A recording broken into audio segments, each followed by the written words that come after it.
message from the Canadian National Public Alerting System. Hope I don't get copyrighted.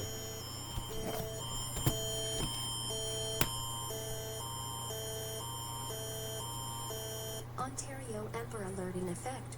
The Ontario Provincial Police have requested an Amber Alert on December 9th, 2022. Victim 1 Shako Charles, 13 years old, boy, black. Victim 2 Shakira Charles, 13 years old, girl, black. Suspect 1, female, black. Suspect 2, female, black. Suspect vehicle is a black SUV last seen in Alliston.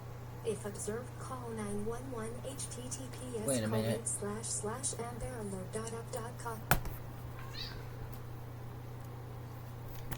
Had this Amber Alert recently just expanded it to Texas? I'm not sure.